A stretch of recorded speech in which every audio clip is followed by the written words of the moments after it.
NBA First Talk saison 2, Ouais épisode 9.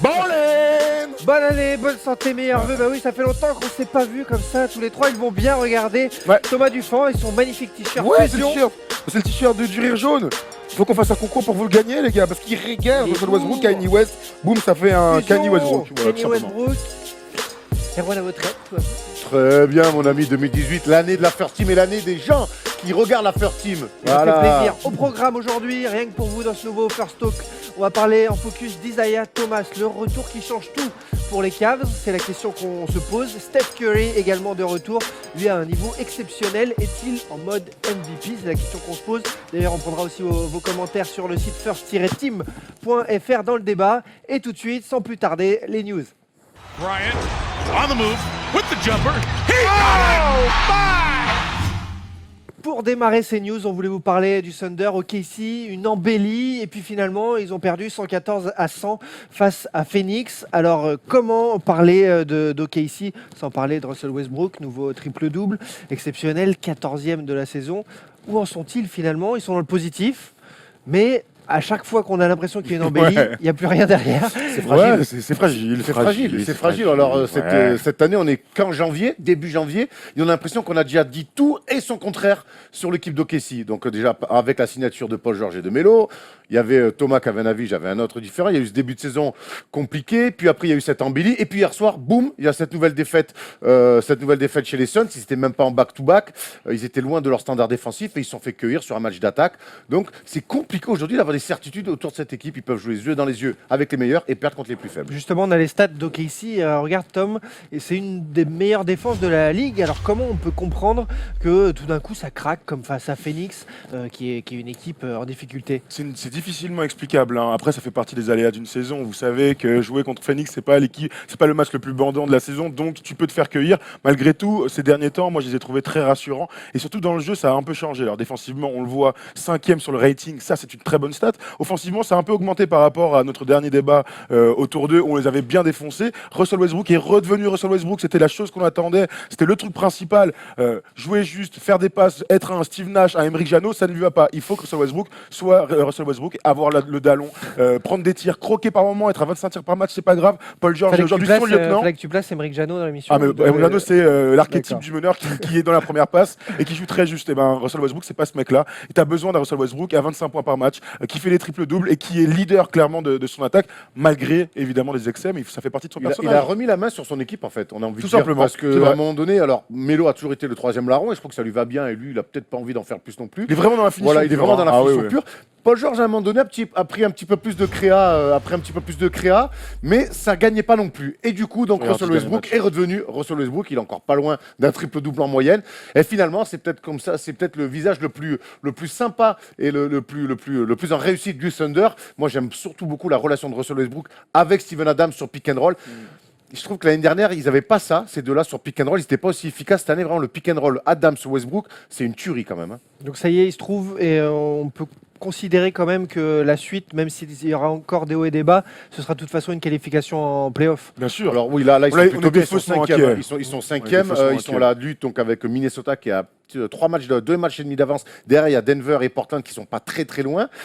Ils n'ont pas de marge, attention, hein, moi je te dis, ils ont pas énormément de marge. On imagine et on souhaite les voir évidemment en play-off parce que peu importe qui vont prendre au premier tour, ça va être une énorme affiche. Ouais. Maintenant, voilà, on voit qu'ils n'ont pas de marge. Hier, ont ils pas sont de- au complet, ils sont pas en back-to-back.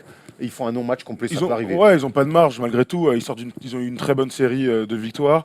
Et puis de toute manière, on savait qu'il fallait du temps à cette équipe-là. Et c'est une équipe qui n'a pas de temps. Donc c'est complètement paradoxal. Malgré tout, c'est une équipe qui veut faire des coups sur une série de playoffs. Donc le seul but pour eux, c'est d'avoir quelques certitudes défensives d'abord, puis Russell Westbrook en tant que leader, puis comment les trois se goupillent. Là aujourd'hui, ils l'ont trouvé. Il y a même André Robertson qui jouait pas ces derniers temps. Hop, on envoie le petit Terrence Ferguson dans le 5. Et c'est bien d'avoir un mec qui peut mettre des paniers dans le 5 majeur, parce que c'est bien d'avoir les défenseurs, mais Paul mais George tu vois, peut avoir ce taf. Et quand ils prennent 114 points quand même à Phoenix, je suis loin d'être le plus grand 114, défenseur on peut pas d'André 114. Robertson. Ouais. Attends, ils en prennent 114, pas 135 non plus. Hein. 114 en NBA aujourd'hui, c'est une norme. Hein. Ils sont loin de leur standard défensif. C'est quoi, c'était 102? Oui, ils sont à plus 10 sur un match. Donc clairement, c'était un non-match, mais je suis pas sûr qu'il faut prendre ce match-là comme pour étalonner le reste de leur bonne saison ces derniers mois. Ouais, et puis Booker et Warren, pour une fois, on va dire, parce que c'est aussi irrégulier. Booker, Bender a été incroyable. Dragon Bref, Bender, tu tombes sur un match, ça fait partie du jeu. Ils ont c'est la NBA, souffert quoi. avec Jason Chandler aussi. Bon, Ça arrive parfois. ça, oui.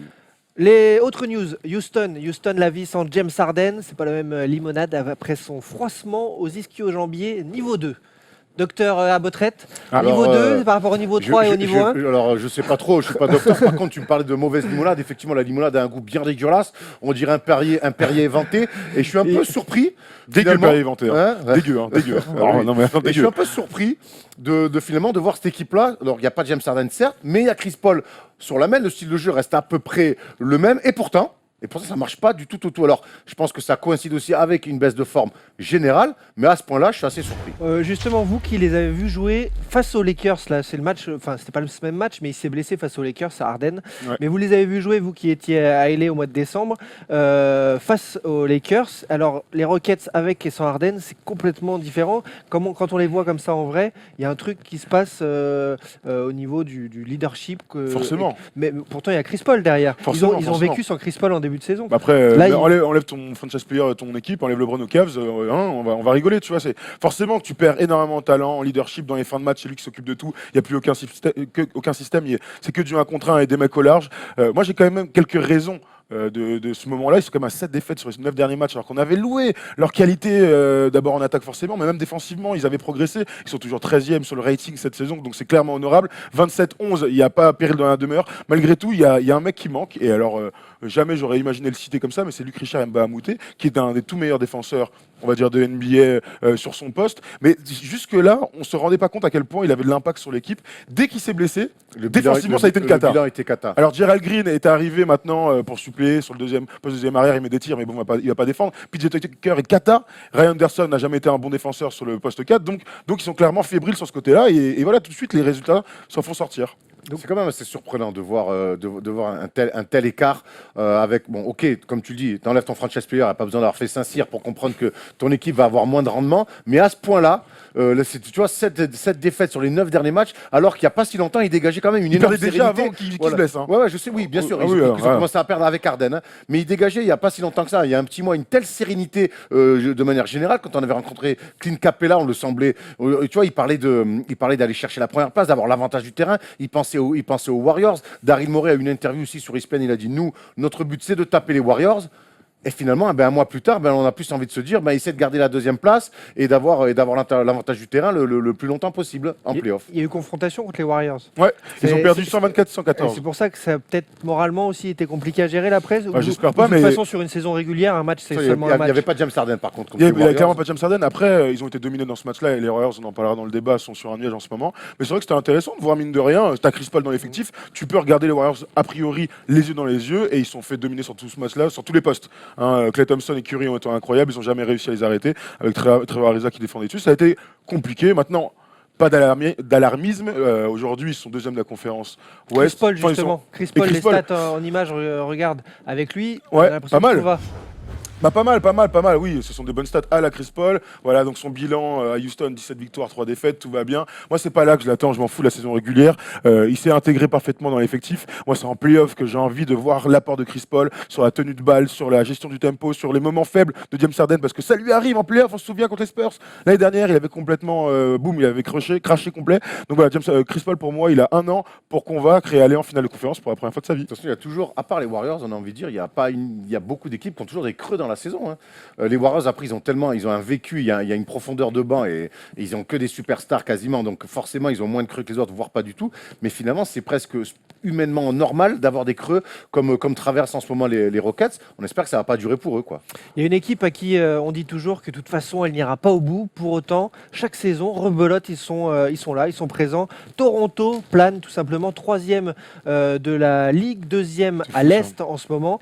Toronto est toujours placé. Toronto a un DeRozan à nouveau spectaculaire et efficace. 16 victoires sur les 19 derniers matchs. Incroyable. Dont une seule défaite sur les 15 derniers matchs à domicile. Bon, là, on est face à une équipe qui, mine de rien, montre toujours plus, essaie de faire tomber ceux qui critiquent, quoi.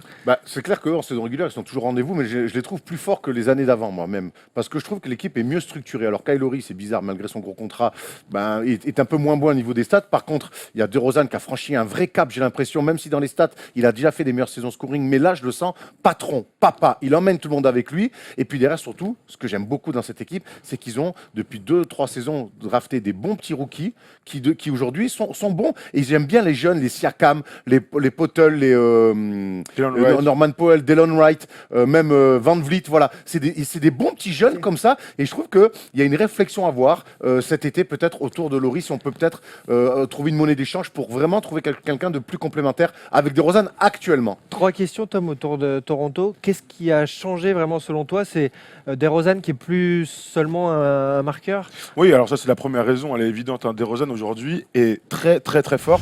C'est d'abord un scoreur, ça on va pas se mentir. L'année dernière, il a quand même plus de 27 points sur la saison, c'était incroyable. Là cette année, ils ont décidé de l'utiliser encore plus dans la création. Donc avant c'était Kyle Lowry surtout sur pick and roll et DeRozan derrière et rien d'autre finalement. Là aujourd'hui, tout se repose sur lui et on le retrouve dans un rôle qu'on ne connaissait pas. Sur le dribble, il est très fort, il va chercher les mecs, il prend des pick and roll et il a toujours cette qualité incroyable sur les lay-ups, sur le tir à mi-distance et mais même dedans à 3 points. Donc voilà, il a la meilleure marque cette saison, record de franchise, 52 points. C'est peut-être lui aujourd'hui le meilleur joueur de l'histoire des Raptors. On avait eu ce débat là dans une matinale avec Erwan.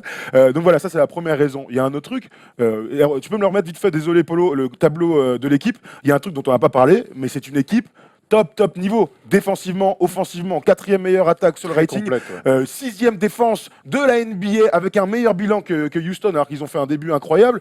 Non, là on est face à une équipe extraordinaire, en tout cas mature. Mature. Alors la grande question qu'on se pose, c'est en play-off. Est-ce que encore une fois, ça va mouiller le caleçon ou pas? Tu sais que j'ai envie d'y croire, moi, cette année. Ah bah ça a changé. Non, mais oui, ça a changé. Est-ce que tu l'avais mis en play-off au début de la saison? Non, mais bien sûr, quand même. Vous avez mis 8e Mais moi, j'ai envie d'y croire parce que j'ai l'impression que ils sont dans une forme de continuité, mais ils ont franchi un cap. Et notamment avec DeRozan. Il y a des bons petits jeunes autour qui n'ont pas froid aux yeux. J'aime beaucoup toute leur rotation intérieure là, autour d'Ibaka, Valanciunas, Potley et Siakam. Et je trouve aussi, on n'en parle pas assez, c'est mieux coaché. Il y a un peu plus d'alternance dans le jeu. Et Dwayne Casey a su un petit peu se renouveler tout en ayant un socle défensif. Tu saignes souvent les coachs. Qu'est-ce qui a changé alors chez Je pense qu'il y a un peu plus d'alternance dans le jeu. Je pense que DeRozan a vraiment alors il a toujours eu carte blanche, mais je trouve qu'aujourd'hui, Lowry, DeRozan, là c'est DeRozan, c'est le patron. Voilà, déjà ça c'est clair. Et puis je trouve qu'ils alternent un petit peu plus, on met un petit peu plus la balle à l'intérieur, notamment en début de match. Alors que même si Valanciunas ne finit pas tout le temps les matchs, mais en tout cas en début de match, on va souvent chercher le grand et qui est plutôt pas mal cette année, toujours avec des fois des temps de jeu peut-être des fois limités. Ibaka est bon. Et Ibaka est bon aussi. Voilà, on a dit, Ibaka est bon. Vas-y, redis-le, attends.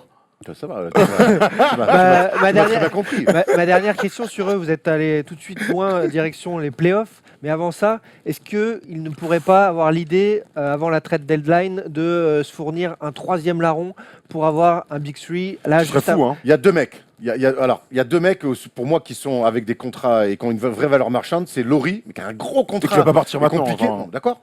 Et Valanciunas. Je pense que pour l'équilibre de l'équipe, Lowry, il faut le garder au moins jusqu'à la fin de la saison et voir ce qui se passe en playoff. Oui. Valanciunas, comme je l'ai dit, ils ont du matos. Nogueira, Ibaka, et des profils différents. Et Siakam. Tu peux peut-être essayer, avec Valanciunas, de trouver un trade et de récupérer un 3e larron, comme tu dis, pour vraiment que les Celtics et les Cavs le regardent en disant waouh, mais attends, ces mecs-là, j'ai pas envie de les prendre en playoff. T'aimerais quoi? Tu y crois?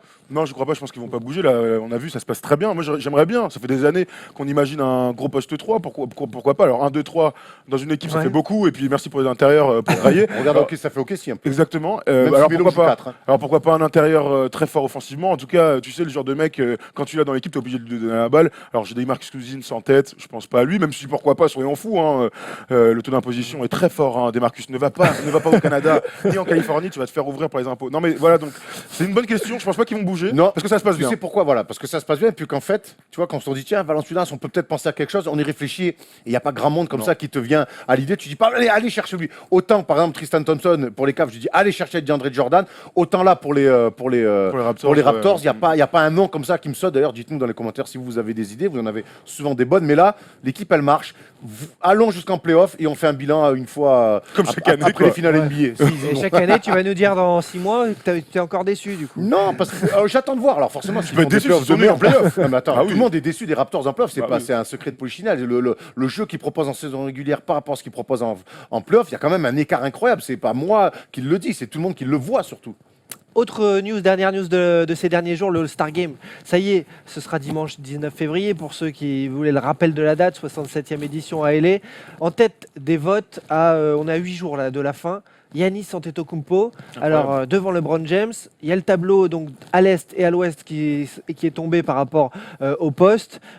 Parmi les surprises, il y a quelques noms qui sont tombés. On va revenir là-dessus. C'est quoi vous bon, Tom, t'as voté que pour les mecs des. Là, on est à l'est. Oui, moi j'ai voté que pour les mecs des Lakers, on on va pas sait, se mentir. mais à Non, mais l'Est. là, premier truc, c'est qu'Yanis c'est premier, devant LeBron. Alors je pense que ça va s'équilibrer, LeBron va repasser devant parce que c'est LeBron, mais c'est quand même une belle surprise pour Yanis qui est dans un petit marché. C'est bien la preuve que les petits marchés n'existent plus vraiment aujourd'hui, mais c'est aussi Petit marché et nationalité. et oui, pas qu'un riz. Petite Et nationalité. spectaculaire, il n'est pas premier de la conférence non plus. Petite nationalité, Non, ça t'appartient. non, je parle en termes de population. Ah oui, oui. Ah oui, de bah après, si population, tous les Grecs s'y mettent, je sais pas s'ils ont encore du réseau là-bas. Ah non. Désolé, désolé. Bref, donc voilà, c'est le premier truc. Vas-y, remets-moi ça. Le deuxième truc, c'est Donc, que à l'Est. Joel Embiid est dans le 5. Joel Embiid est dans le 5 dans les fronts courtes. Donc c'est intéressant. Et Kyrie DeRozan qui mérite. Et Victor Oladipo, 3e chez les gardes de la conférence Est. Ça, c'est Alors, plutôt cool. On rappelle en passant que donc cette année c'est particulier, ça a changé. Les deux capitaines, donc qui seront les deux leaders de chaque conférence, pourront choisir les titulaires et les remplaçants, peu importe la conférence. Je crois donc, que les titulaires, je crois que les titulaires ne. Les il y a titulaires, les 5. j'ai lu que les titulaires. Ouais, moi aussi j'ai vu la même. Je sais pas. Je crois que les deux 5 resteront. Voilà. Et après les autres. Enfin, Les Moi, autres vont moi, bouger. j'espère quand même choisir. J'ai failli faire le All-Star français. J'espère que je pourrais faire le Tu as All-Star failli. américain. Mais alors là, donc les conférences, les joueurs des conférences vont être mêlés et ce ne sera plus Est contre Ouais, moi ça me fait pas Ouest. kiffer. Donc ça va être surprenant, ça te fait pas kiffer. Non, pas du tout, et depuis le début, je le dis. Moi, j'aime bien l'affrontement change. Est-Ouest, quoi. Bah, oui, ouais, bah après. Mais l'an attends, dernier, on avait taillé le All-Star Game, on Mais moi, disait, je ça taille. n'a plus Mais ça moi, n'a plus ni tête. Moi, je taille le match, je taille pas la manière de faire. De toute manière, c'est aux joueurs de le faire. Si tu fais chou-fleur. D'ailleurs, vas-y, envoie-moi l'Ouest, parfait. Si Steph Curry, non, c'est Kevin Durant Ouais. qui est capitaine pour l'instant à l'Ouest, et donc Giannis de l'autre côté. S'ils font chou-fleur avec leurs 49 et leurs 51, au bout d'un moment, ils choisissent leurs joueurs et qu'à la fin, il n'y a pas de match, on va dire exactement la même chose. Le All-Star Game n'a On aucun l'a intérêt. déjà dit, on le redira certainement cette année. C'est aux joueurs de mettre un petit peu les Bien sûr. ingrédients pour que le match soit sympa. Voilà, C'est-à-dire c'est que Durant, capitaine, il ne faudra pas qu'il choisisse Steph Curry et toute la clique tout. de Bah, Warriors après, avec c'est lui. compliqué de Je pas clique choisir. C'est compliqué de pas Est-ce choisir. qu'il tes va choisir coéquipiers. Russell Westbrook? Voilà une question. Eh oui. Bon, sinon, on a vu que Steph Curry est deuxième, James Harden. Russell Westbrook est troisième chez les arrières. Et l'autre côté, c'est Anthony Davis et DeMarcus Cousins qui accompagnent Kevin Durant. Quand même des mecs Dans qui le ont voté front pour Lonzo Ball. Je veux bien au bout d'un Et moment. Kyle Kuzma, c'est encore mieux. Tom, Kyle Kuzma, il a plus voté de tous votes les que jours. Lonzo Ball. Mais moi, j'ai voté Kyle Kuzma à fond. Et finalement, je vois que mes 184 000 votes ont été récompensés. Moi, j'ai Il est voté neuvième. Joachim Noah. Les Pas mal, titulaires pas mal, donc, pas mal, seront pas mal. dévoilés le 18 janvier. On connaîtra le choix des deux capitaines le 25, une semaine après. Donc voilà, et en effet, donc avec quelques choix surprenants, on va voir ce que ça nous apporte. Rendez-vous le mois prochain. Depuis son retour, Isaiah Thomas a rouvert l'appétit des Cavs et ça fait plaisir. Est-ce que ce serait pas lui la clé vers le titre? C'est le focus. They do have a timeout. Decide not to use it. Curry, way downtown. Bang! 7 mois après, plus de 7 mois après, le mini-meneur de génie est enfin de retour et ça fait plaisir à voir 2 matchs, 2 belles prestations pour les Cavs avec des victoires, 17 points, puis 19 points contre le Magic, même si au début de la rencontre ça a été hyper poussif, pas mal de ratés. C'est un homme qui a un fabuleux mental et qui va porter là les Cavs avec sa nouvelle fraîcheur. Qu'est-ce que vous pensez de ce retour, Tom ? Moi, je pense d'abord que c'est très bien. Je suis content de voir les joueurs de grand talent sur le terrain. On en a parlé dans les matinales, donc on va redire la même chose. Mais moi, j'ai été bluffé. Je sais pas, en 6 mois, j'avais oublié à quel point ce gars était fort. Parce qu'on sait, quand dans l'échange avec Kyrie Irving, on disait Boston a fait un coup énorme et les autres, ils récupèrent un bon choix de draft. Mais en fait, on avait oublié à quel point ce gars-là est extraordinaire. L'année dernière, il était à 29 points à Boston, mais c'était grâce à Brad Stevens et au système. Tu vois, c'est toujours ce qu'on se dit. Là, il déboule, il joue 20 minutes, il vient d'une hanche, il a une hanche en plastoc. Le mec, il déboule, il est trop fort. Il fait un 75, je comprends toujours pas comment il peut aller autant en lay-up, je sais pas comment il subit pas autant. Enfin, tu vois, pour moi, il devrait se faire contrer tout le temps. Il a son petit tir à mi-distance sur le pick and roll, il est très adroit à 3 points, et puis il influe quelque chose, entre guillemets, de nouveau à ces Cavs qui est un peu redescendu ces derniers temps après le monstre LeBron du dernier mois et demi. Et ben voilà, ça leur a donné un nouveau souffle quelque part à ces Cavs. Et en plus, Erwan, il est super humble puisqu'il a dit après son dernier match, avec moi, on débloque un nouveau palier. Ouais, il a Donc raison. en gros, il est sûr de lui, il sait que ça change les choses. Il a pas tort, c'est un joueur de grand talent et le grand talent NBA, c'est quand même ça qui vous fait gagner des matchs. Alors on voit en tout cas que dans le process, 19 minutes, 21 minutes, on veut pas tirer trop sur la bête. Après le match de Portland, il a pas fait le back-to-back à Boston, donc on y va vraiment piano. Moi, ce que je trouve intéressant, c'est des pourcentages plutôt corrects. On est chaque fois à 50% ou plus. Il arrive quand même à marquer des points.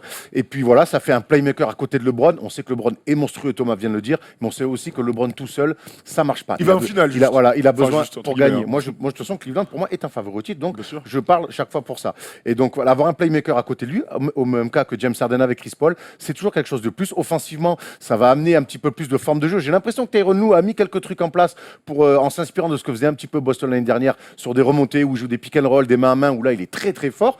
Donc, c'est bien. Ça ouvre une perspectives. fourchette, Ouais. une perspective super en attaque. Maintenant, défensivement, on sait qu'il va être ciblé comme l'année dernière, il avait été en playoff. Là aussi, il va falloir penser comment on va Protéger ce gars-là. protéger et venir le couvrir. Tom, de ce que j'ai vu moi du match de samedi face à Orlando, il a quand même quelque chose, une aura sur le terrain ouais. et il change le rythme de l'équipe. Ouais, ouais. Cleveland va changer de jeu. Ouais, enfin, je suis d'accord avec toi, c'est bizarrement quantifiable d'abord, mais tu sais, visuellement, tu te dis, mais en fait, il est sur le terrain, ça se voit. Et quand il y avait Calderon, ça se voyait pas, par Ouais, exemple, tu vois, c'est il n'y ça, avait pas le voilà. même aura. Bon, après, c'est peut-être le talent, mais après, Tu vois, Et ça il- doit être- non, José, mais il José, débloque. qu'on reste pas José, hein. Ça doit être ça. Est-ce que son jeu finalement débloque certaines Quelque choses part. qui étaient bloquées à Enfin, Cleveland les défenseurs, Calderon qui était un mec en fin de carrière, qui a toujours été un meneur plutôt scolaire, Derrick qui Rose fait des avant. passes, voilà, ou Derrick Rose, mais qui avait un jeu beaucoup plus, on savait que Derrick Rose c'était un driver. Là, pour le coup, il fait plein de choses, Isaiah Thomas. Donc forcément, défensivement, on n'a pas le même œil sur ce mec-là qui peut tout faire. Shoot à 3 points, drive Ouais. et passer, aller finir. Donc forcément, les défenses s'adaptent, ça laisse plus d'espace. Et forcément, après derrière, dans les lectures, et quand tu as LeBron James aussi à côté, ben forcément, ça change les choses. Et est-ce vrai de dire que finalement Dwayne Wade c'est pas le troisième homme de Cleveland? Du coup là ils ont retrouvé vraiment un big three. Ouais, C'est- une espèce c'est de- ça. plus d'équilibre en tout cas. Mais D-Wade fait une vraiment bonne saison. Il fait du bien à LeBron, je pense, dans le playmaking, parce que c'est ça qui est intéressant au Cavs, c'est qui va créer pour les autres. Et c'est vrai que Kyrie l'année dernière créait pas du tout pour les autres, et il y avait que LeBron. Là aujourd'hui, si D-Wade est bien dans son rôle, et quand les playoffs arriveront, je suis persuadé qu'il le sera encore mieux, et que lui arrive dans un rôle de finisseur, et en tout cas de pétard ambulant sur les fins de match, ça peut être très intéressant. Surtout C'est-à-dire D-Wade va plus jouer pétard- meneur. Pétard ambulant. Pétard pétard ambulant. ambulant. D-Wade va petit plus jouer meneur. Thomas. Ou là, quand même, j'adore le joueur, mais là, quand Moi, je D-Wade il l'aime est bien, meneur, moi, moi, ça me ça me choque fait mal au Non, cœur. moi, ça me choque pas. Miami, même avant LeBron, il jouait meneur, ça me Ouais, choque pas. moi, ça m'a Sa toujours- saison Moi- rookie, les bacs, il est Ouais. truc, hein. N'oublie pas sur Byron Davis, premier playoff, tac, hop, petit tir drop. Tu te souviens pas de Enfin, ça? tu me parles d'une action aussi, je m'en souviens parfaitement. Mais Bah voilà, mais il a joué avec meneur, Lamar ça- Odom, au avec début. Lamar Odom à Bah Miami. oui, attends, c'est pas Moi, la saison, il a Dwayne joué Wade jouer meneur. meneur, ça m'a toujours fait mal au cœur. Mais Pour pas non. dire autre chose. Mais non, regarde LeBron aussi, il joue meneur. Les forts joueurs jouent toujours meneur, ça c'est la règle. Mec, quand tu dribbles la balle, quand tu dribbles. Ça, alors, tu vois, Thomas, j'adore. Non, mais C'est que c'est- quand tu débats avec lui, il te dit toujours, mais non, c'est toujours comme ça, c'est la règle. C'est ta règle, Non, mon je me gars. dis que c'est la règle, c'est que c'est une vérité. Regarde, Kevin Durant au KC, l'année où il est MVP, mon gars, il est tout le temps avec la Non, balle. mais là, cette année, ils l'ont fait jouer meneur à Cleveland parce il manquait du monde sur le poste et c'est contre nature. Mais je- Quand il monte la balle parce qu'il est dans des bons soirs, c'est quand même pas pareil. J'entends, mais moi, avoir la balle entre les mains de D-Wade, Non, mais ça c'est me pas va. pour- Je préfère ça que Luc Babbitt, par exemple. Luc Babbitt, n'est-ce pas? Luc Babbitt meneur, là, ça me ferait mal au cœur. Luc Babbitt. Ouais, Luc- hein, Bah Non, oui. mais il a- Non, il mais ça place- veut il dire que place des- D-Wade, il a le talent fait pour du le name faire. dropping aujourd'hui. Ah ouais, j'ai Name envie de sortir le dropping plus de de noms Tom. possible. En fait, j'ai une liste là, mais le pire est Il a à des paris venir. en début d'année comme ça. Ça doit être un truc comme ça. En tout cas, 2 matchs seulement, on va pas s'emballer, mais on voit que ça change des choses pour Cleveland. Est-ce que ça augure là d'un futur proche et éloigné playoff bien meilleur de ce Attention, moi- qu'on a vu, qui était Sans possible Isaiah là. Thomas, déjà, je vois pas. J'ai du mal à croire qu'une équipe puisse battre LeBron sur une série au meilleur des 7. À l'Est. À l'Est, hein, bien sûr. Tu rajoutes Isaiah Thomas. voilà, pour moi, ça redevient quand même déjà sur le papier et avec l'expérience, c'est surtout ça par rapport à Boston, c'est l'expérience, ça redevient c'est les favoris à l'Est. Maintenant, il faut qu'ils se projettent face aux Warriors. Mais bon, on va pas empiéter sur le débat, mais on est bien parti en tout cas pour une 4e finale d'affilée entre les deux franchises. Très belle transition, Erwan. Merci. Justement, c'était un peu la semaine, c'est pour ça qu'on en parle aujourd'hui, des meneurs de jeu de génie. Steph Curry, il a mis 29 points en 19 minutes face aux Clippers. Il a marqué les esprits. De là à en faire un MVP, c'est le moment du débat. Wow, here we go. Uh-oh. He went right over to Bryant. Il s'amuse, il shoot, il marque, il sourit, les fans adorent. Steph Curry est bien de retour avec ses soucis mis de côté à la cheville. Et serait-il finalement désormais à son prime parce qu'il nous régale? Steph Curry, 45 points en 30 minutes contre les Clippers. Pas mal. Voilà, c'est fort. Il a marqué également un panier de la gagne à Dallas. Qu'est-ce qu'on peut dire sur lui aujourd'hui, si ce n'est qu'il continue de nous bluffer? C'est un mec qui nous avait habitués pendant 2 saisons, et notamment sa saison où il a son 2e titre MVP, à l'excellence. Et c'est ça qui est incroyable. Il nous avait presque habitués à un mec, il mettait des cartons, il mettait des paniers. On se souvient de ce match fou où il met 12 paniers à 3 points au OKC. Voilà, il nous avait habitués pratiquement à l'exceptionnel.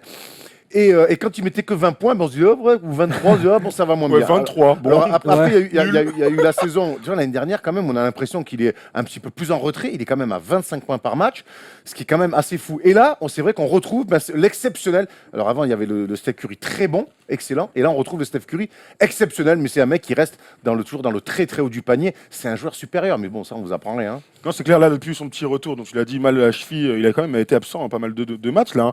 4 matchs, là, depuis son retour. Il est quand même, notre ami, un léger 36 points, 58% au tir, 53% au tir à 3 points, 90% au lancer franc, puis 6 rebonds et 5 passes, comme si de rien n'était.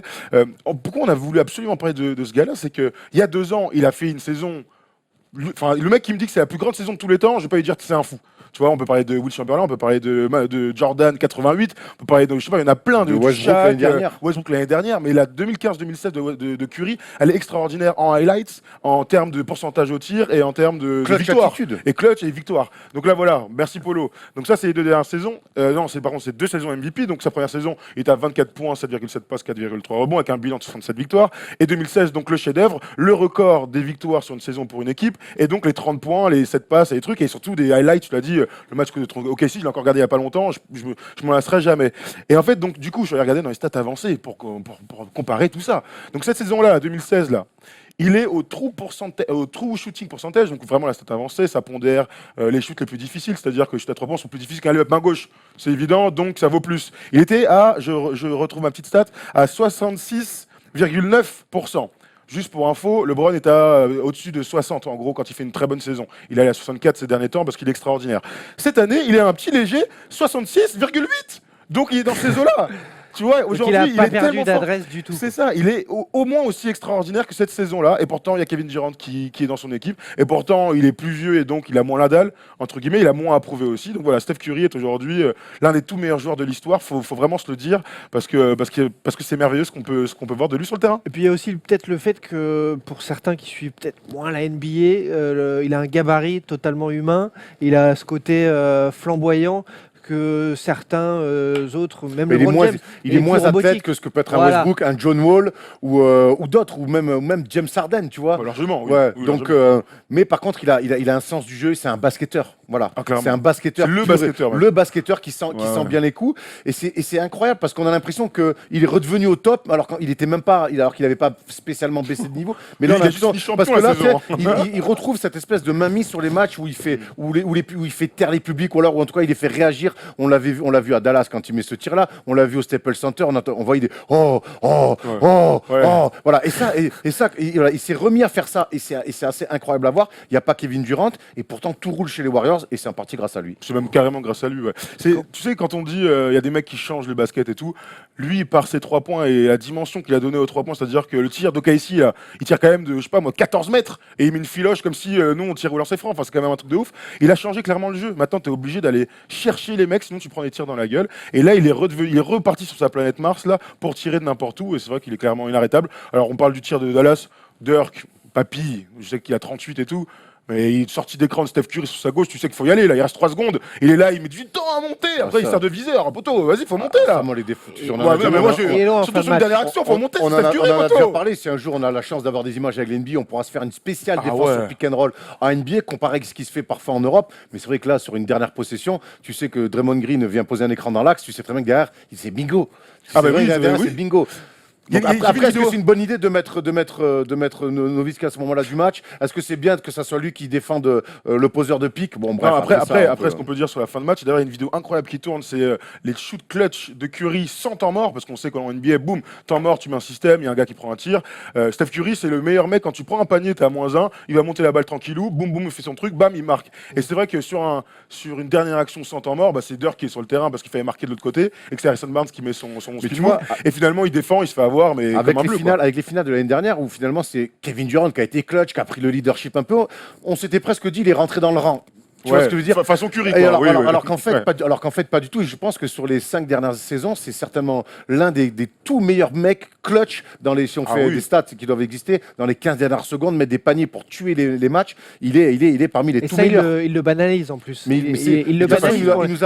c'est terrible, il nous a habitués à l'excellence et ça fait que quand il passe de 30 à 25 points par match, on se dit, ouais, ça va un peu moins, Steph Curry. Tim Oui, Duncan bien sûr. a mis 25 points une fois dans sa carrière, quoi. C'est juste pour recontextualiser, n'est-ce pas? Et puis il a Du coup, changé le jeu, comme tu dis, aller chercher les mecs à 14 mètres ouais. maintenant parce qu'ils mettent à 3 points. C'est lui, quoi. Et puis derrière, il amène sûr. de la passe, il amène de la vista. Et il amène du puis, kiff. et puis il sait s'effacer. Et puis voilà, puis il y a le sourire, il y a la banane, il y a le kiff, il y a les résultats. Avec lui, on a l'impression que tout est facile. Alors, le titre MVP, il sera loin d'être facile à avoir, loin d'être acquis. Regardez la concurrence, LeBron James, James Harden cette saison. On a préparé les tableaux de ses adversaires principaux. 27 points, 32 pour James Harden, 27 Pas pour mal. LeBron James. Non, mais à force à faire, c'est loin d'être acquis pour Steph Curry, même si, en Non. effet, il banalise l'exceptionnel. Il va être dans la course, clairement, parce qu'il est très fort. Maintenant, alors le titre de MVP, ça se fait sur une saison. Mais on n'a pas la mémoire courte en NBA, il y a toujours un historique. Et James Harden, sur le premier titre de Steph Curry de MVP, il était déjà pas loin. L'année dernière, James Harden est vraiment pas loin et Russell Westbrook fait une saison en triple-double énorme. Donc James Harden finit encore une fois deuxième. Je crois que cette année, si El Barbudo reste sur ces standards-là et que les Rockets finissent premier ou deuxième à l'Ouest, je crois que il va lui revenir naturellement parce que c'est son tour. Comme Barkley a été MVP à un moment donné, mais alors que Jordan faisait une saison exceptionnelle. Comme Malone a été MVP alors que Jordan faisait une saison exceptionnelle. Voilà, ça ne veut pas dire qu'il les vole, loin de là. Mais au bout d'un moment, on aime bien mettre un peu de turnover. Voilà, et ça serait largement mérité pour notre ami Barbu. Après, il y a le gars, moi je suis d'accord avec toi, le seul risque, et le si est important, c'est qu'il faut qu'il finisse un ou deux. Il faut pas qu'il rate trop de matchs non plus. Enfin, il y a tout ça. Pour l'instant, James Harden, c'est mon MVP aussi, mais LeBron, il fait une saison extraordinaire. Là, il fait une. Mais franchement, on a eu ce prends débat là. prends tous les MVP, Non, mais tu bien vas voir, sûr. et tu prends toujours les 2 1, et 3. 3, 1, 2, 3, ils font des saisons incroyables, les mecs aussi. Bien sûr. Du coup, moi, LeBron, là, aujourd'hui, il est MVP. Enfin, il est MVP. Tu vois ce que je veux dire? Là, il a des stats. C'est LeBron et il fait une de ses meilleures saisons en carrière. Demain, il faut lui donner un truc, ce gars-là. Un mec vient s'asseoir là, il m'argumente pendant 10 minutes que LeBron c'est son MVP. Je vais pas lui faire, mais t'es un fou.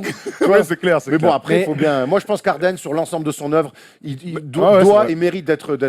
Qui peut les départager, ces trois-là, finalement? Est-ce que c'est pas le collectif, leur équipe et le bilan qui, finalement, va jouer énormément? On regarde du côté des Warriors le tableau qui va nous permettre de penser que ça peut faire pencher la balance pour Steph Curry. Il en a déjà 2. Et son leader. Il en a déjà 2 Curry. Il en a eu 2 d'affilée. Et alors, je te dis. Il faudrait vraiment qu'il finisse loin devant, alors. Ouais, mais après, là, pourquoi ça c'est intéressant? C'est évidemment sur le bilan de l'équipe à la fin de l'année. Si les Warriors, je vous dis une connerie, tapent 75 victoires, on pourra se poser la question. Est-ce qu'il ne faut pas le filer à un Warriors? Alors, ça peut être KD, ça peut être Curry. Là, aujourd'hui, ils sont à 80% de victoires sur la saison.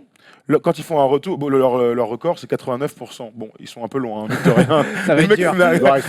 Ils sont déjà à 8 défaites. Je pense qu'on peut oublier le record. Évidemment. Mais et puis je crois que quand tu as eu 2 titres de MVP, je crois que Steph Curry aujourd'hui, peut-être que. Il y en a un autre titre de MVP qui l'intéresse. Il y a peut-être un autre titre de MVP qui l'intéresse, c'est celui des finales. On se souvient que les finales 2015, il a du mal à rentrer dans ces finales. En finale 2016, pour le coup, il est cata. On se souvient de sa fameuse passe dans le dos. L'année dernière, il est Clay, très bien. toujours pas remis. Hein. L'année dernière, il est très bien dans les finales. Il fait d'ailleurs, c'est peut-être à mon goût, ses meilleures finales. Mais Kevin Durant a pris le leadership. Peut-être qu'il a envie de faire des finales monstrueuses cette saison, s'il y arrive. Et d'être MVP des finales. Pour finir sur lui, est-ce qu'il a finalement, comme tu le disais, les finales ratées, mûri, changé par rapport à Il est l'arrogance? encore jeune. On verra. C'est pas de l'arrogance, vous c'est de le la sentez comment? facilité. Il a jamais été arrogant vraiment. Il a, parce que c'est un il a gentil. chambré un peu quand même. Il a... Ouais, c'est Oh, basket. gentil. Il y avait la limite, on va dire, C'est entre un les deux. gentil. C'est le basket, ça. Après, moi, un mec qui chambre alors qu'il est en train de jouer, ça me dérange pas du tout. Au contraire, si t'enlèves ce truc-là, comment on fait pour le sport, quoi? La compète, c'est ça. C'est je suis meilleur que toi et je vais te le dire et je vais te le montrer. Regarde, t'es jeune dans ta gueule. Bam! C'est un peu ça, Steph Curry. Après, c'est vrai que quand il tire, il célèbre. Ça peut en saouler certains. J'entends. Moi, ça me régale. Ça me régale. Moi, j'aime les gris-gris, j'aime ça. C'est ça le sport de très haut niveau. C'est quand les mecs rendent les trucs les plus difficiles faciles. Et lui, c'est exactement ça. Il fait des trucs. C'est pas normal. Et pourtant, il est là, il tire, hop, il se barre. Il est très content. Curry MVP, à vous de nous dire dans les commentaires ou sur first-team.fr ce que vous en pensez. On va suivre tout ça. En tout cas, juste avant de retrouver Élise Boila pour le Campus Break, on a des images à vous montrer.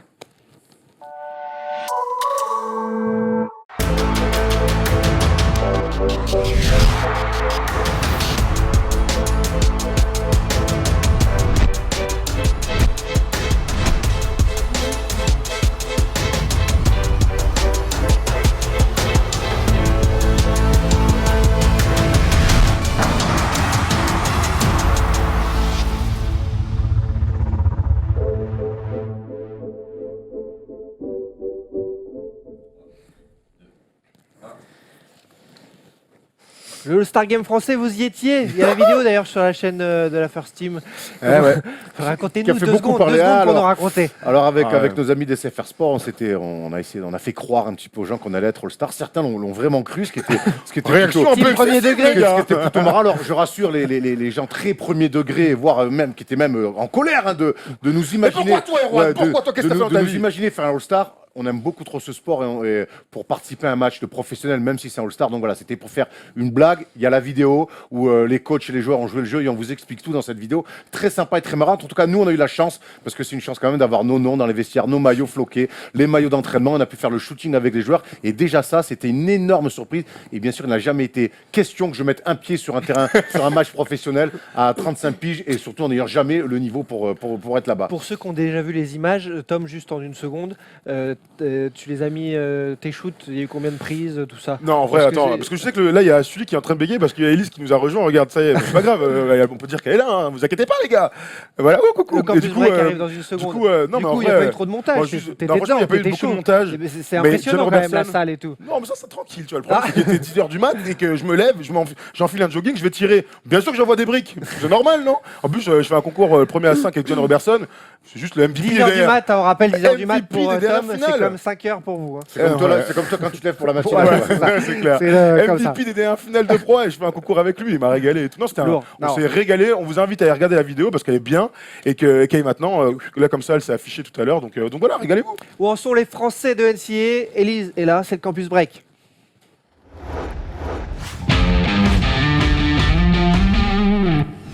Où en sont les Français de NCAA en cette mi-saison? Voilà le sujet pour toi aujourd'hui, Élise.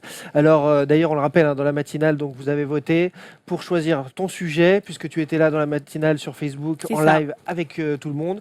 Alors, on va parler des Français. On va parler des Français. Et on va commencer avec Kylian Tilly qui fait un gros début de saison cette année. Donc pour rappel, je le rappelle, mais je pense que tout le monde le sait, c'est le frère de Kim Tilly qui évolue à l'Olympiakos et qui joue à l'université et qui a joué à l'université de Utah. En 2014, il a été champion d'Europe aux côtés de Frank Ntilikina et de Renata Nonaimbo. Et d'ailleurs, il a été MVP du tournoi. Et donc c'est un poste de 4. Je suis en train de perdre mon micro. Oui, Il Ça a arrive, Sully. ça arrive au C'est meilleur. un peu Désolée, un là, c'est pas de ma serpent, faute, il là, peut- il sort il de peut mon bouger, tout oreille. ça. C'est un poste 4 qui est de 2,8 m qui entame du coup sa deuxième année. Il est Donc, si long que ça. Oui, il est long, Ouais. il est long, il est long. il est très long, ouais. Mais après, je crois que Kim aussi fait 2-8. Hein. Ouais, Kim, je savais qu'il était grand. Bon, mais- voilà, ça fait 2 mecs de 2-8. Oui, dans la famille, ça fait des Ouais. gros bébés. Hein. Oh la On vache. s'aime fort. On s'aime très Ils ont fort. bien ouais. travaillé. Hein. Oh la vache. Du coup, il entame sa deuxième année en NCAA. Du coup, c'est un sophomore. avec Gonzaga Bulldog. Du coup, il a fait une première saison d'adaptation où il était souvent blessé à l'INSEP. Il est monté en puissance au fur et à mesure de la saison. Il a été finaliste l'année dernière de la March Madness contre North Carolina, où il a montré des choses vraiment intéressantes par séquence pendant le Final Four. Surtout un match où il avait pris 9 rebonds en 14 minutes. Et justement, du coup, c'est ce qui lui a permis d'être aujourd'hui un joueur indiscutable chez les Bulldogs cette année. Il a profité du départ de Karnowski ou d'un autre joueur comme Zach Collins, qui était drafté par Portland.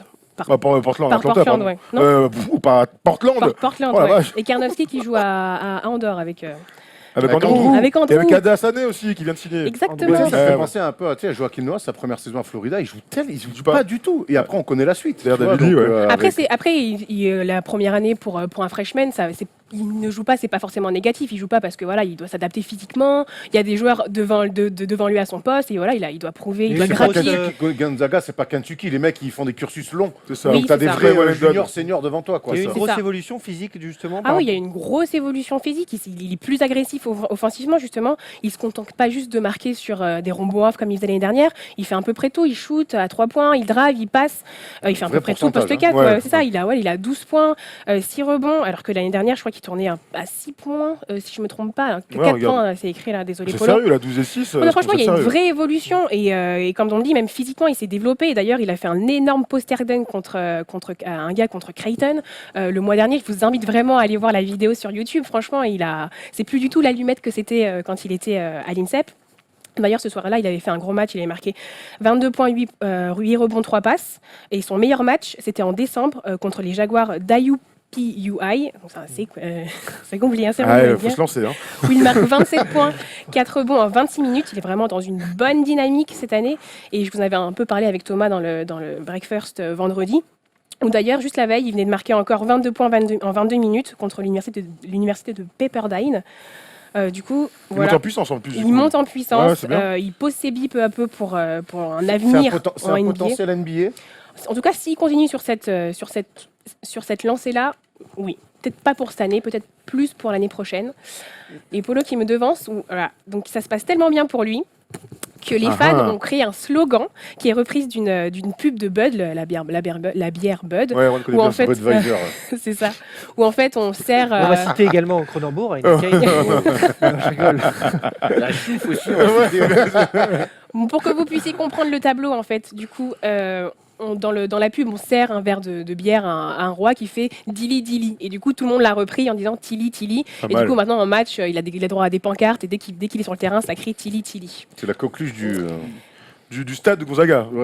du campus. C'est ça. On l'a pas dit, mais tu fais ton résumé de la mi-saison des Français en vrac où tu as choisi là tu as fait un classement par ordre, selon toi, d'importance.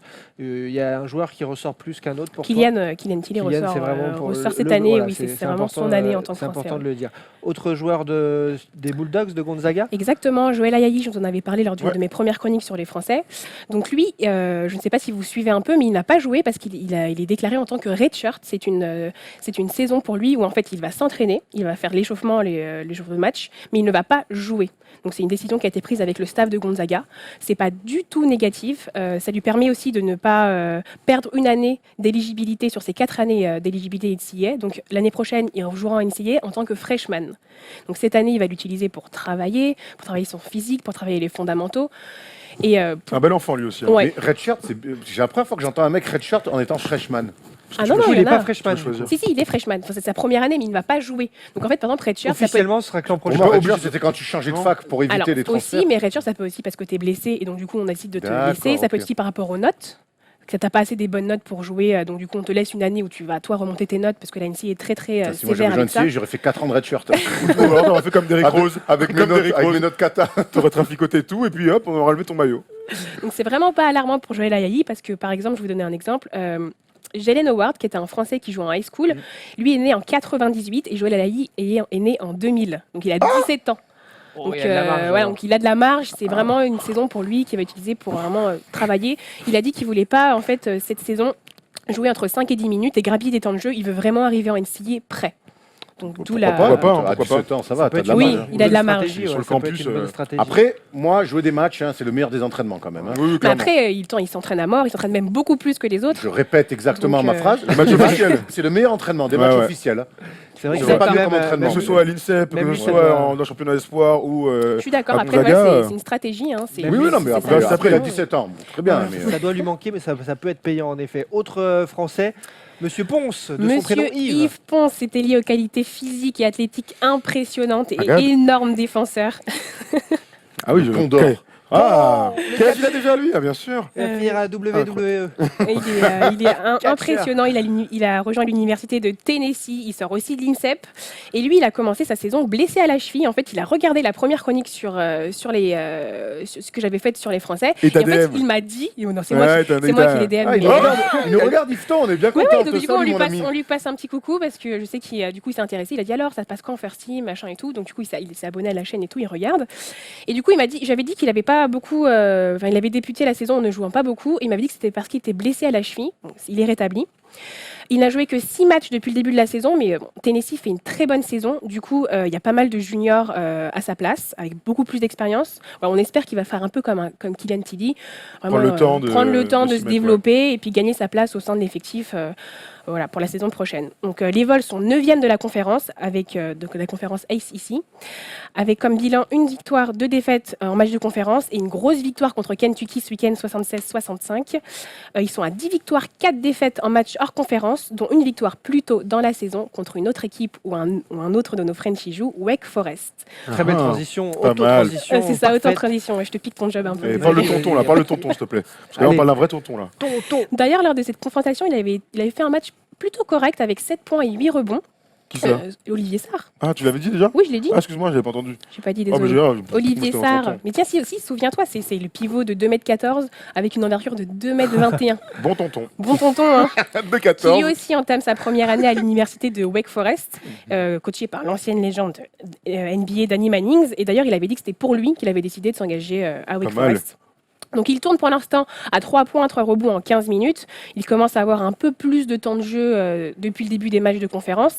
Et récemment, Danny Mannings a dit qu'il voulait qu'Olivier soit beaucoup plus agressif parce qu'il est vraiment capable d'apporter plus de scoring à l'équipe. Donc c'est vraiment une bonne chose pour Olivier. Donc on espère qu'au fur et à mesure de la saison, Il ferait il plus va de passes dans exploser. l'effectif. ouais. Exactement. Bah ouais, c'est clair. C'est vraiment une... Déjà, de prendre 15 minutes de moyenne, déjà, c'est Bah bien. ouais. Pour un On se freshman, rend pas c'est... compte Non. le choc culturel qu'il y a quand C'est tu débarques clair. de l'INSEP où tu es dans un petit cocon, tu prends des 30 points tous les week-ends quasiment à jouer contre des adultes de N1. Tu arrives en NCI, il y a une vraie concurrence. C'est ça. L'INSEP, tu es dans ton cocon. Quoi. La NCI, il y a des concurrents, il y a des mecs qui attendent que tu te blesses, des assis trucs pour prendre ta place. En plus, t'es Il y a- européen, donc Voilà, tu t'es sais comment européen. c'est, Donc, bah oui. on se rend pas compte tout le temps du choc L'adaptation du culturel que jeu ça et peut tout. pour Il est à Wake Forest, ces quoi. mecs- Il est pas en. Ouais, Tu pour vois? ces mecs qui ont 17, Il est en- 18 il est pas en ans. Donc, prep. Ouais. donc voilà, mais moi c'est bien pour les. Puis, moi, quand j'entends ta chronique, je pense à l'équipe de France, il y a au futur de l'équipe de France et c'est plutôt rassurant. Ah bah tout oui, ça. carrément, c'est sûr. Hein. Mais comme tu dis, pour lui, c'est vraiment une saison d'adaptation. Ils doivent développer son corps parce qu'il y a 3 ans, il mesurait 1m95, il fait 2m14 aujourd'hui. Il a été beaucoup blessé à l'INSEP, donc ça veut dire qu'il n'a pas beaucoup joué. Vraiment, cette saison, pour lui, les 15 minutes, comme tu dis, Ouais, c'est c'est- vraiment une bah oui, très c'est bonne Puis t'as chose la pour langue, lui. la langue. Bah À oui. 17 ans, ça m'étonnerait que, sauf si tu as des parents ricains comme Tony certains Parker. peuvent l'avoir. Voilà, mais ou sinon, tu as la langue. Tu arrives aussi, parce que tu Faut te réhabituer. as Brian is in the kitchen. Where is Brian? Et puis tu as parlé pendant un match, tu as compris les entraînements, tu as compris les cours. Je pense que Non, c'est ça, ouais. tous ces mecs-là qui ont 18 piges qui débarquent sur des campus, même si ça fait rêver, il y a quand même un temps d'adaptation tout à fait normal. D'accord. Voilà. Et du coup, il sera rejoint donc l'année prochaine par Jalen Howard, qui est classé du coup 19e meilleur joueur en high school cette saison Ouais, par énorme ESPN. prospect, hein. Énorme prospect. J'en parle parce qu'il y a beaucoup de gens sur les réseaux sociaux qui me disent ah tu parles pas de Jalen Howard, bah, c'est normal parce qu'il est encore en high school et j'en parlerai avec plaisir du coup l'année prochaine quand il Dans rejoindra High School Break. dans High School Break, ouais. C'est High Il School manquerait- Musical aussi. Il ne manquerait plus que ça. Ouais. Oh, ça marche. Et du Autre- coup, Ah non! je finis Attends, avec, ah oui, avec ouais. un autre tonton. Mais on connaît tous les mecs que tu cites là, c'est pas possible. Un C'est des Titi enfants. parisien. Ça. Eh ouais. Oui, de Marne-la-Vallée. Voilà. Ouais. Qui lui aussi est passé par la case high school et non INSEP. Renatan Onaimbo, qui lui aussi était d'ailleurs médaillé de bronze l'été dernier en U20 et champion d'Europe aussi U16 avec Franck et Kylian en 2014. Donc il est sophomore aussi comme Kylian. Il a fait sa place dans l'effectif de l'université de Tulane, coaché par Mike Dunleavy. et où il évolue au poste de meneur. Je ne sais pas si vous êtes vraiment familier avec Renata Nonaimbo. Je vais vous donner 2-3 petites infos. C'est un meneur de grande taille. Voilà, il fait 1m96. Il est athlétique, très explosif. C'est le genre de meneur qui finit avec un gros dunk au cercle. C'est un bon défenseur. Un peu un meneur à la Chris Dunn, on va dire. Voilà. Il y a pire. Non mais c'est vrai, il y a pire comme comparaison. De ce que tu as vu des Français, là, j'ai vu Et une lui, il question. va rester canin, il va faire un one and done. Non, lui, c'est un sophomore. Ouais, pas compris. Non, j'ai pas compris Tu ta vas blague. comprendre à Chris Dunn. Ah, ok. Oh, le public, un public de merde ce soir. Bon, mais la blague Moi, j'ai était... fait le tour de la Habitué. France, public de merde. Hein. La blague Ah, était merci aussi... pour le bruitage. Du coup, non, je ne sais même plus du coup. Bah, je sais ce pas. que je voulais- Ah si, non, par rapport à ces Français là, au niveau QI basket, c'est lequel qui sent le dur plus de ouf. Non, Non, c'est pas dur. qui sent Kylian le Tilly, plus il a un très Kylian très Tilly, bon c'est vraiment lui QI, qui sent le plus QI le basket. basket. Il a un très bon QI basket. Parce qu'on parle souvent d'athlètes. Il y a beaucoup d'athlètes là. Non, mais C'est après, pas mal de mecs qui sortent de l'INSEP. À l'INSEP, quand même, on t'apprend. En général, même s'ils oui. prennent des roustes avec Jackie Comer, je peux te garantir que sur les attaques de zone, en général, tu sens un peu les coups, quoi. Ouais, Quand tu c'est fais vrai. 3 ans avec lui, quoi. Voilà. Du coup, je finis sur mon petit Renatan. Bien sûr, Ou vas-y, je finis, finis par finis. Ray, exact, c'est comme ça qu'on l'appelle là-bas, Ray. Donc la saison dernière, il tournait à 6 points, 2 rebonds, 2 passes. Cette année, il tourne à 9 points, 2 rebonds, 3 passes. En plus de ça, Tulane fait une bonne saison avec 2 victoires, une défaite et une 4e place dans leur conférence, avec un total de 11 victoires, 4 défaites au total alors que la saison dernière, ils ont terminé avant-dernier de leur conférence avec un bilan catastrophique, 6 victoires, 25 défaites. Pas mal, on aime. Ok, bon. Même. Il y a Après ma progression, c'est saison déjà ça. espoir à Brest. Je crois que pour toute fin de campus break qui se respecte, Ah, voilà. il y a la question very hard du jour. Alors, c'est pas une question, c'est un Ah, petit c'est pas une quiz. question. Ah, c'est un quiz, tu carrément. changes les C'est un choses. Aïe, petit aïe, quiz. aïe. Je sais que Erwan et Thomas aiment ce genre de petits quiz. Allez, vas-y. Ils le font régulièrement. Par contre, j'ai été chercher un peu des joueurs un peu compliqués. Donc en fait, vous me dites juste, je vous dis un joueur, vous me dites l'université par laquelle il est passé. On aime. Je sais qu'Erwan est chaud Vas-y. patate là-dessus. Vas-y. Il faut que ça aille vite du coup. hein. Eh oui, Ah oui, merci. ah bah oui. Ouais. Parce que d'habitude, on a un peu trop de. D'habitude, vous prenez un peu trop de temps. Vas-y. Ok. Kentavious Caldwell Pope. Georgetown. Ah, Syracuse. Non. putain, Quand ça t'as me- vu ce qu'elle veut Pope, Virginie. strictement aucune idée. Georgia. Georgia. Oh, Georgia, putain, je l'avais en aucune plus, idée. là, j'ai la haine. Ok, idée. on enchaîne. Michael Beasley. Kansas State. Kansas State. Kansas Tout à State. fait. Bien joué, Grosse bien joué. saison. Marcus Camby. me semble- Massachusetts. UMass. C'est ça. Lourd. On l'avait fait, ça, je me Impressionné, souviens. Ben Wallace. Il a pas fait. Si. Si, il a fait. Ah, mais lui, il a déjà dans un truc Il est dégueu. non Il s'est pas drafté, fait mais drafter après- et tout. C'est quoi c'est un petit truc Pas- Deuxième division. Ça, Ouais, c'est voilà, un Voilà, truc, t'es gentil. Virginia Union. Ouais, bah, merci. Fallait bien que je trouve des difficiles. Ah bon, ouais, Bien non, joué, mais- bien Ok, joué. on enchaîne. Zach Randolph. Michigan State. Michigan State, tout à fait. Robert Torrey. Ouh. Vous vous rappelez, genre, Je l'ai oui pas, celui-là, je Grosse l'ai fac, pas. gros programme. Quand même. Sérieux, genre. Pas- oui, bien- Pepperdine. Non, mais Non. plus connu, tu connais. Oui, Non, mais c'est pas genre Virginia Union. oui, d'accord. Non, je sais pas. Alabama. Ah ouais, Alabama. Luc Longley. Aucune idée. Luc Longley. Il vient d'Australie. Ah non, Luc Longley. Il vient d'Australie. Exactement. Voilà. Ah Il oui, s'appelle il est en australien. Australie. Il est pas Australie, passé- il est alors pas passé par. Il est passé. Ah, il C'est est une passé. question piège. Ah, alors Luc Longley. Alors Non. New pas. Mexico. New Mexico. Oh, le mec, Alors le là. passage quand même. Bah écoute, hein. Ok, Alan Houston. Yukon. Non. Putain, je l'ai pas celui-là en plus. Moi non plus, je sais pas. Je te laisse encore. Non, mais quelques je l'ai pas, secondes. je l'ai Tu l'as pas. pas Tennessee. Tennessee. Je savais pas. Ok. Karl Malone. Ça c'est Louisiana State. Louisiana State. Ou Louisiana tout court. Ou Louisiana tout court. Louisiana Tech. Louisiana Ah ouais. Tech. Ah putain, Erwan. Et le dernier, Del Curry. Compliqué. Il a pas fait comme son fils Davidson, non? Non, non, non. Non. Il vient de Caroline du Sud. Ouais. Bah, South California. Non. Of C'est dans le University. sud. North aussi, Carolina mais- State. Non. Virginia Tech. Virginia Tech. Virginia Tech. C'est Ouais, dur, hein. Ardo, celui-là. Bah ouais, parce que. Non, mais bravo, d'habitude, bravo, tu nous as eu. Très bien, très bien. Bravo, Tu elle nous a as eu, essayé. tu nous as eu, tu nous as eu. Elle a Wow. réussi. Elle a Ah, bah réussi. alors là, On en a eu quand même, les gars. ouais. Bah bon, c'est bien fait laminer, hein. C'est rare à ce point-là. Mais très bien. Ah, le Robert Torrey, Alabama, bien sûr. Si Bien vous sûr, étiez bien au sûr. top, vous nous le dites dans les commentaires. En tout cas, nous, elle a été Ouais. très très forte. Merci Bravo. pour ce très beau campus break. Tu restes avec nous tout de suite. Les All-Stars, pas All-Stars, comme chaque semaine, les tops et les flops de ces dernières heures. And Michael has the ball. Again guarded by Shawn Marion. The fadeaway. All-Star, pas All-Star, on démarre avec les tops de ces dernières heures, ces derniers jours. En top, moi je vous en donne un, vous allez me dire encore mieux. Je vous dis Manu Ginobili, 2 fois plus de 20 points en 3 jours, à plus de 40 piges, c'est fort, très fort, ça doit être un cas assez unique. Un All-Star, qui dit mieux? Moi je dis mieux, je dis plus jeune, surtout je dis Donovan Mitchell qui me régale en ce moment, qui a complètement changé la course au rookie de l'année. Tout le monde avait déjà signé pour Ben Simmons et je crois vraiment que si notre ami continue et que si, par malheur, en plus ils arrivent à accrocher un 8e spot à l'ouest avec le retour de Rudy Gobert, c'est bien sûr l'expression qui veut ça. Donc Donovan Mitchell, futur grand star vraiment quand on le voit faire des trucs sur le terrain, incroyable. Un flop? Un top. J'essaie de te piéger moi aussi. Alors, vas-y. Bon, pas très original, vous en avez parlé ce matin. Moi, c'est Isaiah Thomas. Vraiment, il me régale, et même avec un temps limité de jeu. Du coup, voilà, c'est mon All-Star. Ton All-Star, Tom? Frank Ntilikina, hier, qui a joué contre Dennis Smith Jr., victoire des Knicks à Dallas, d'abord, mais surtout encore un match comme fait Frankie ces derniers temps. 7 points, 7 rebonds, 5 passes, des blocs, il a mis un vrai contre-truc. Bref, en tout cas, en ce moment, tout le monde parle de lui, on a hâte de le voir dans le 5 majeur des Knicks. De très beaux All-Stars Pas avant la saison prochaine, je pour pense. la famille. Je sais pas, il parlait d'ici un mois. Donc, alors, Jarrett, il est bien gentil là, mais bon, il serait temps qu'on mette. Catastrophe. Ah ouais, Tony Parker a mis 6 matchs pour s'y mettre.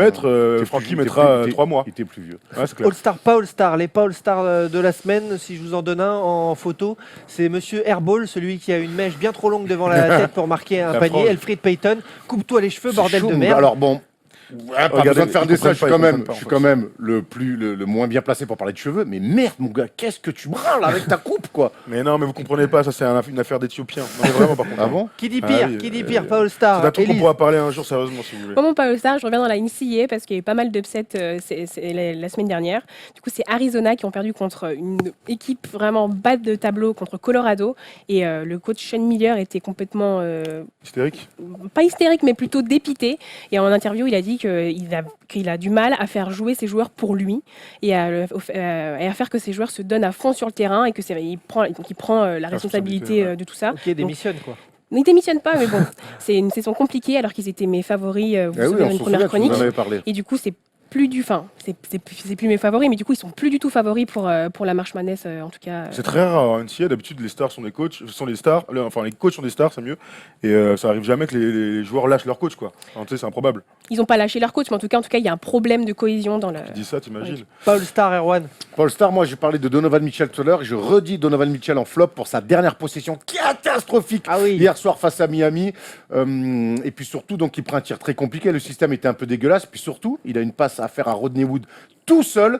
Et hier, on a senti un petit peu un péché d'individualisme, alors qu'il y avait Rodney Wood ouvert. Il avait un bon somme, Rodney Wood, après le match. Il a pris sur lui parce que je pense qu'il sait que Donovan Mitchell est la future star. Ils ont baissé le Mais il y avait quand même une petite passe à faire hier soir. Il a pris un tir vraiment moche. Puis même où il y a 3 points, c'était ouvert. Enfin, voilà, il y avait vraiment de quoi faire, de quoi fermer sur cette possession. Donc flop pour cette dernière possession en mettant tout le jazz dans le coup, que ce soit le staff pour le système et Donovan Mitchell pour le choix de tir. Quand il reste 5 secondes, t'es pas obligé de prendre ton panier sous ton propre panier. On est d'accord. Enfin, sous le ballon sous le propre. Enfin bref, moi j'ai 2 trucs en flop, pardon. Le premier, c'est que Adidas vient de re-signer John Wall. Incroyable, non? Pourquoi? Non. Ouais, En fait, ça fait 1 an et demi que John Wall joue avec toutes les baskets du monde en NBA. Il vient de re-signer 5 ans chez Adidas, c'est la première info. Et deuxième, ce sont les Lakers qui ont gagné, donc c'est un flop. Puisqu'ils étaient quand même à 9 défaites d'affilée et que c'était une catastrophe. Luke Walton a changé ses rotations. Il a mis Juice Randle dans le 5 maj, Remash, un Ekal Kuzma et trucs. Et bref, c'est le gros bordel. Ils ont perdu 9 fois. Ils ont gagné hier contre des Atlanta Hawks qui sont encore plus nuls que les Lakers. C'est fou. Là, on parle quand même des 2 pires équipes de la NBA. Bref, voilà, mon énorme flop, c'est pour Lavar Ball, pour Luke Walton et pour tous les Lakers. On termine cette année 2018, bien sûr, en vous remerciant d'être toujours là avec la First Team et avec les remerciements d'Erwan. Bien sûr, on ne change pas une équipe qui gagne. Allez, Polo, envoie la smoule. On va bien sûr remercier pour cette émission notre ami George Trapp, d'ailleurs, qui est un grand spécialiste de la prise à 2, évidemment. Et ensuite, le frère de Kevin. Voilà, si tu veux. Et puis on avait Jim Hard, un joueur qui a joué très très dur, évidemment. Oh non. Il avait une bonne tête encore, Jimmy. Hein. Ouais. Il régale, belle petite coupe afro. Les belles époques des années 70. Régale. Merci. Ça mettait des grandes droites dans les bouches froidement. Merci pour cet épisode 9 de la saison 2 de ce NBA First Talk. On remercie en régie Sully, Tom également, le nouveau Stagiaire. Monsieur stagiaire, on l'appelle. Le nouveau monsieur stagiaire, le lyonnais. On remercie Polo, bien sûr, qui a travaillé un petit peu Ça lui arrive. sur cette émission. Ça lui arrive. Ça lui arrive. Premier Et- arrivé, dernier et- parti, Polo, toujours. Ah là là, bravo. il éteint les lumières, Comme baissez tous les les joueurs rideaux. NBA, tu sais, à l'entraînement. C'est terminé pour aujourd'hui. La First Team sera à Londres. Oui. C'est Donc vrai. jeudi, pas de First Day Show, on va se faire engueuler. Désolé les amis, pas de Mais- First Day Show. Vendredi, on risque de faire une matinale à confirmer. On risque de faire une matinale dans les bureaux de la NBA à Londres. Ouais. Soyez avec nous. Ouais, tout à fait. Donc on se retrouve lundi prochain pour un prochain First Talk. Et puis pour tous les Français qui seront à Londres, parce qu'on sait qu'il y en aura plein, et ben on se croisera avec plaisir, soit dans les pubs, soit au match. Au match. Ou dans les pubs. Au match, Erwan, ça va Voilà, Oh, programme. Allez.